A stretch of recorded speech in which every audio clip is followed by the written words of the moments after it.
Hey, everybody, welcome to another episode of Cash That. This is your host, Santa Claus. If you guys are on YouTube, you got to check it out. I'm in all the Santa regalia over here. Got the full beard, the wig, the hat. We're having a great time here because Santa's got to come and we got to deliver the locks. So that's what we're going to do today. And we are going to break it down. And honestly, too, we got another gift for you. And that gift is a huddle free trial. So we have been red hot lately, 9-1 on my last 10 plays. We have also given out a huddle exclusive collab. We just cashed a 19-1 collab parlay between me and Adam's Digest, all in the huddle. And you know what? It's free right now. We're giving it to you for free, whether you're on the nice list, the naughty list, what have you. It's free right now until the end of the years. Hop in there. Hopefully we make up some money for you. If you've been riding with me over the past week, you probably paid for most of your Christmas presents anyway. And you're having a great time. So it's going to be free. There's going to be a link down here in the bio. And please just ask you, if you're getting something out of this, be sure to like, rate, subscribe, share it with your friends. That's what I need. That's your gift to me. And that's the one thing that I would appreciate from you guys. So this is what we're going to do today.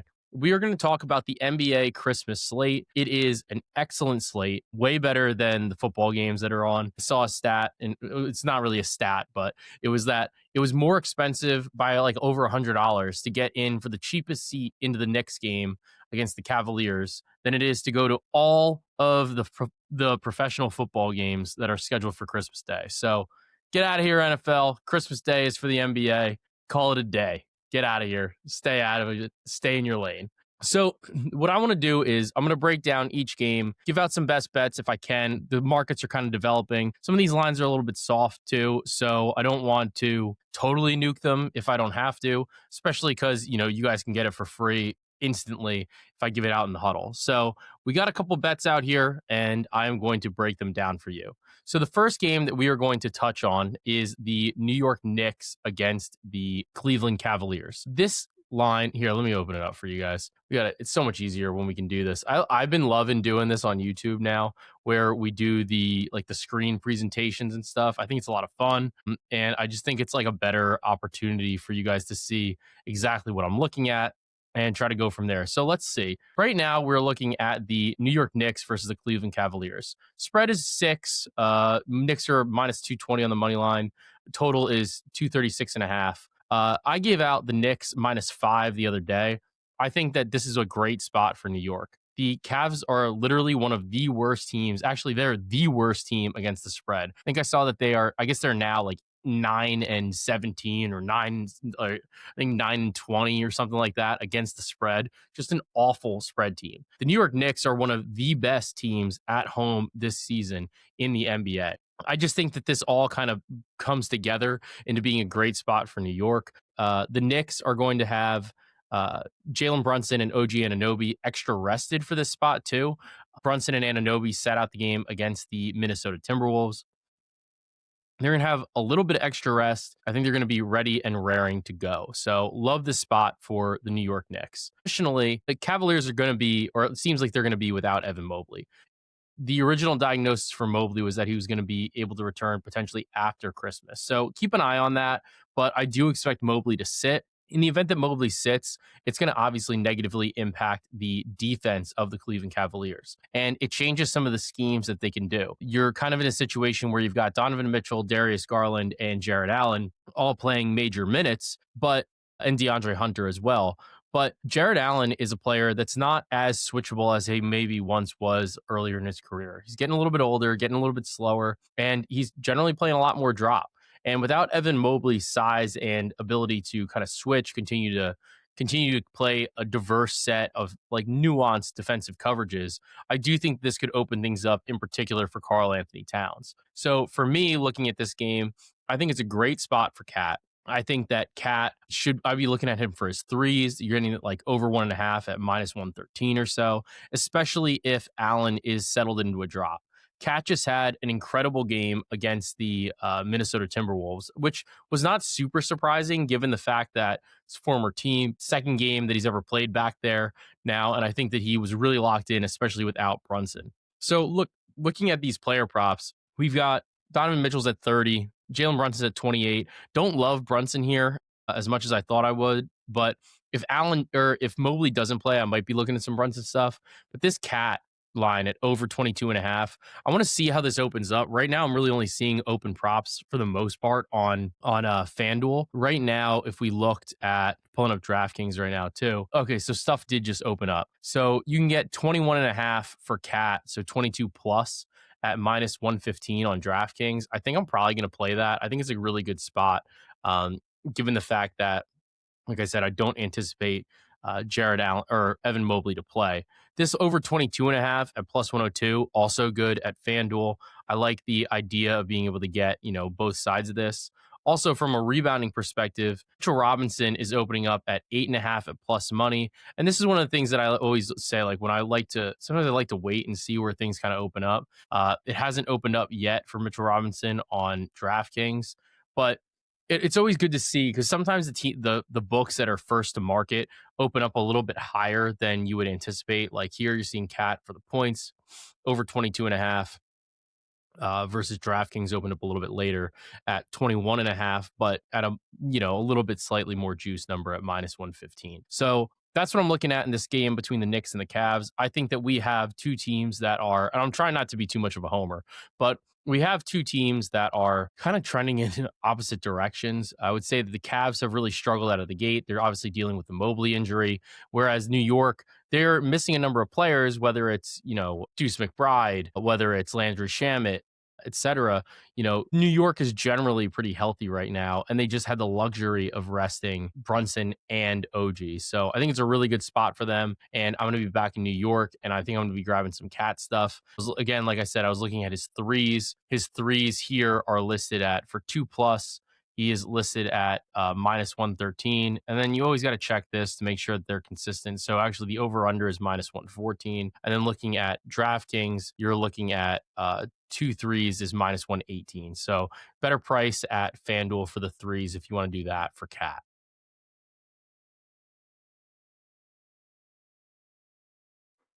All right, so the next game on the slate is going to be the Spurs versus the Oklahoma City Thunder. We've seen this game a lot in the past couple of days. So the Spurs took care of the Thunder in the NBA Cup semifinals, so for the Western Conference matchup, and then they just took care of them last night on Christmas Eve, the 23rd, and they took care of business pretty handily. They won by 20. And we're looking at this spot now on Christmas Day. Oklahoma City is still a 9.5, 10-point favorite. Total 236.5. Oklahoma City minus 350 on the money line. It's starting to get a little interesting. It's like, what's going on? Does Oklahoma City have a Spurs problem? So one of the things that I wanted to see was, if you look at, I like this one website, Cleaning the Glass. I think it's great. And you can look at frequency, how this team shoots, what they do, what have you. So Oklahoma City, excellent in terms of actual effective field goal percentage, 57.2%. They don't really get to the rim a ton. They take a lot of shots in the mid range. You also don't take a ton of 3-pointers. And you can see that in this expected effective field goal percentage. These are player agnostic rankings. So it's based on just like whatever the average NBA player would do. It doesn't take into consideration the fact that like Shea is an elite mid-range scorer, J-Dub is an elite mid-range scorer, etc. So I think that's notable. And then when you look at the accuracy perspective of this is where you start to see Oklahoma City's been incredible across the board. Every single spot on the floor except for corner threes, which they also don't really take a lot of. Now, you can sort by opponent, and I thought this was the thing that was interesting, because now Oklahoma City is 0-2 against the Spurs so far, right? So now if we look for Oklahoma City, we're going all the way down here to 12th. And when we look at their frequency, let's look at frequency first. They still aren't getting to the rim. They're relying on these mid-range shots, and they're still not taking a ton of threes. And when you go over to the accuracy perspective of this, they're incredible when they actually are able to get to the rim. But you start to see these numbers fall. The threes aren't falling as well. And same in the mid-range. The mid-range shots aren't falling as well. And I think that might be in part like some of the Wemby effect of it all. And I think that that's something that's pretty notable here, because if you're going to make your living in the paint and really like kind of excelling in that regard, I do think that it makes it a little bit more difficult then for Oklahoma City to defend or to be able to score against the Spurs team. Wemby is a disaster for them, given what he can do on both sides of the ball. And he's like a perfect foil for a Chet Holmgren. They're both like not the strongest of people, but they're both slimmer guys, really long, excellent defensive players that can do multiple things on the court. But Wemby, I think, is overall probably like a touch better, especially on the offensive side of the ball. And he's able to impact what Chet can do and what Chet brings to the floor and what Chet brings to the game. So I think that it's a tough spot for Oklahoma City. That being said, if we actually looked at like kind of what happened in this game, let's talk about this one that just happened, right? You have San Antonio, they are just rolling. Like they are putting up some crazy numbers from an effective field goal percentage. They're not turning the ball over. They scored 130 points in 94 possessions. That's 138 offensive rating. Both teams essentially did not miss at the rim today. Oklahoma City, 93.3%. San Antonio, 92.6%. And then both teams are still pretty good from three. The thing that's different here is OKC, even in the mid-range, 50%, San Antonio only 31.8%. But they knew like kind of where to take their shots, right? So Oklahoma City takes 40 shots in the mid-range versus San Antonio takes 22. And then from beyond the arc, you're looking at, especially from the corner, you're looking at San Antonio with a pretty significant advantage, going 5 for 12 there. Additionally, San Antonio got to the rim a lot more. So if you looked at the way this kind of works out from mid-range versus the rim, Oklahoma City took 40 shots in mid-range compared to San Antonio taking 22. The Spurs took 27 shots at the rim compared to just 15 for Oklahoma City. That type of difference, coupled with the threes advantage of being able to go, +4 against them on threes, that's 12 points. And then you're getting basically all these extra looks at the rim. Those are easier shots to make. I think that's pretty significant in this particular matchup. So I like what San Antonio has been able to do. And if we looked at this box score, let's check this box score real quick. So from today, you're looking at J-Dub, kind of mediocre game. Shea, great game. 33, 8, and 3, but still a -17. Hartenstein, 8 points, 12 boards. I'd be looking at his boards again in this particular spot. And then if you look at the Spurs, though, on the flip side, Harrison Barnes, great game. Devin Vassell, great game. Stephon Castle's been unbelievable on both sides of the ball, but 24 points. And they didn't even really play Victor Wembanyama all that much. 23 minutes, 12 points. 5 rebounds, 3 assists. Didn't do anything crazy, but they played a pretty lengthy rotation here. A couple guys getting just a minute or two.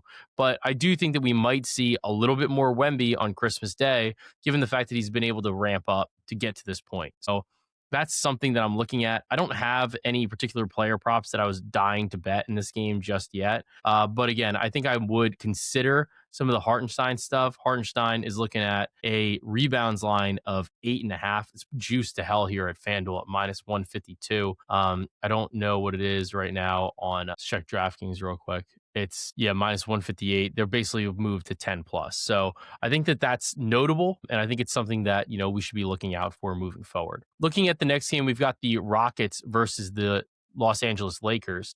And actually, no, it's not. The next game is the Dallas Mavericks versus the Golden State Warriors. This is the 5:00 game. I skipped over it because this is probably when you're going to want to go eat. But at the same time, I've got to play in this spot. The Warriors are -7. Total is 226.5.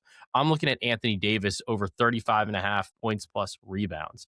I don't think it might have moved by now. Let's check. We're looking at 36.5 here, and it's not up on DraftKings right now. So keep an eye out for that. I still like it at 36.5. He's absolutely cruised over this line. And if we look at some of his recent history against them, right? I wanted to show you this chart. So overall, if we're looking at points plus rebounds on the season, he's hitting this in 8 of 15 games. The thing I liked here was if you looked at the particular matchup against the Golden State Warriors over the past couple of seasons, you see this and you're like, oh, he's only 3 for 5. These games where he missed 7 minutes because he got hurt, 12 minutes, also got hurt. So you're looking at a very different situation here. The games that he actually has played full minutes, 49, 42, and 42. And he's been awesome. 36 points, 13 rebounds. 27 points, 15 rebounds. 29 points, 13 rebounds.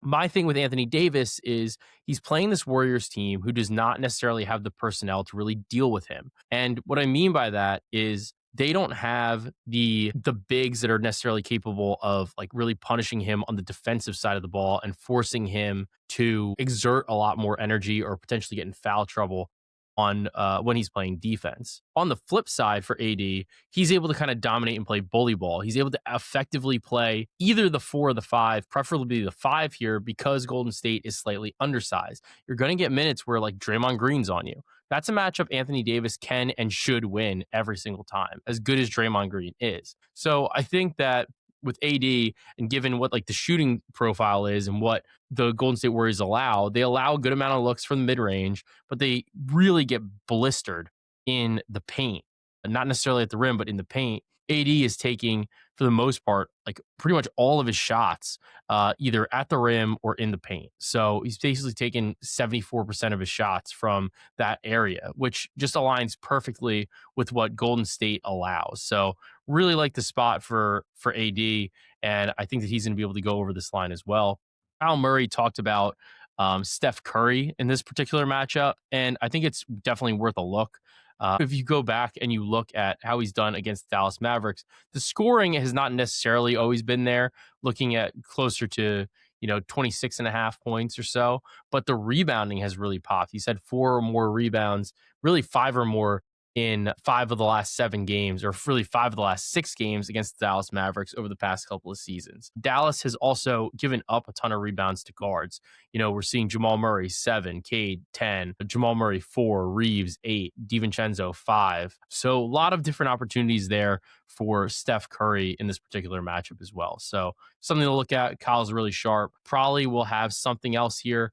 I think that this is a game that could get a little bit ugly. And again, I think this is the game. If you're going to eat during a game, that's the game you go eat during. Let's look at now we can look at the Rockets versus the Lakers. The spread is Rockets -4. They're road favorites. Total is 228.5. I would tend to lean Rockets, but really don't feel super strongly about this game. I do think that Luka Doncic will be back for this. It seems as if this is something that they might have been holding him out for. So I would be careful betting any props for, like LeBron or Reeves or anybody like that. I'm a little disappointed because they took this down since the time that I recorded Buckets a little bit earlier. But the one prop that I would be keeping my eyes peeled for is Tari Eason over 11 and a half points plus rebounds. So one of the values of being in the huddle, again, is this is something that I was able to give out immediately. We got that bet in already before, they potentially pulled it down.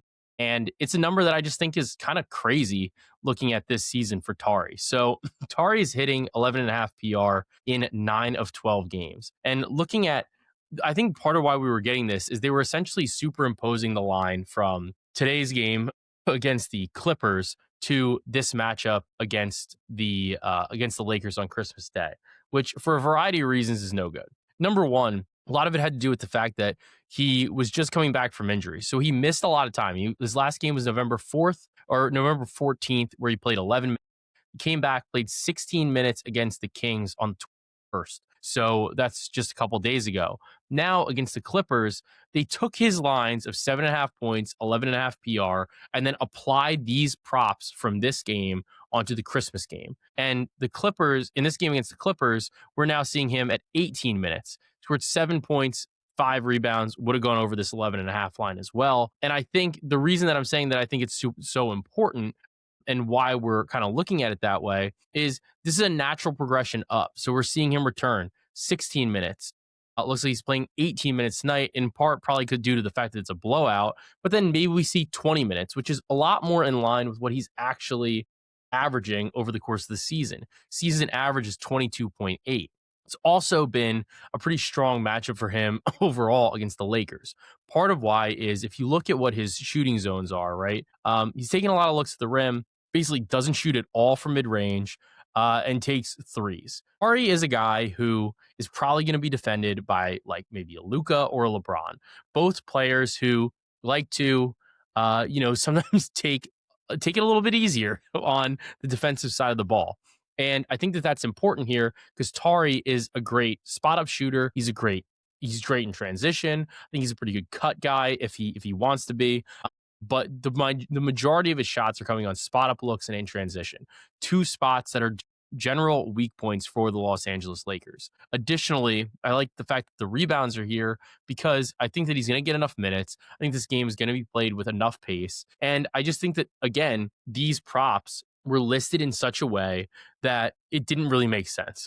He's averaging 16.8 points plus rebounds on the season, and he's getting ramped up. And I think they wanted to get these lines out early, and that's why we kind of saw this discrepancy in the market. So that's what I'm looking at in the Rockets versus the Lakers game. And then finally, we are looking at the Minnesota Timberwolves versus the Denver Nuggets. This spread is Denver Nuggets -4. Total is over 237.5. The interesting part about this game is that Cam Johnson looks like he went down with some sort of like brutal lower body injury in the game tonight against the Dallas Mavericks. I would consider Matt Morris said he's not going to play, so we'll have to see how long he's going to be out for, but it definitely swings some of the things for Denver. We don't totally know if Aaron Gordon or Christian Brown could potentially be back for this game. So I think we need to kind of keep an eye on that and keep maybe potentially be waiting for that. If they don't, I do think that we're going to need to see a lot of Jokic. Jokic has been excellent as a dimer against this Minnesota Timberwolves team. 10 assists rather is just a little bit too many for me here, or a little bit too heavy for me here at -200. 10.5 at -114. I might consider just betting him to record a triple double, because even looking at here on DraftKings, you're looking at -189, and then 11 plus is -115. But if we scrolled and look to see what the triple double is, we are looking at, oh, they don't even have it up, but it's going to be give or take. Let's say if we put these together, you're looking at a -125 line for a triple double there. And I think FanDuel had it up too. FanDuel had triple double at -120 at -140. So DraftKings would be better built out here at -125, and then you don't even have to include the points because I mean he's just going to clear that points line no matter what. It's 10 points.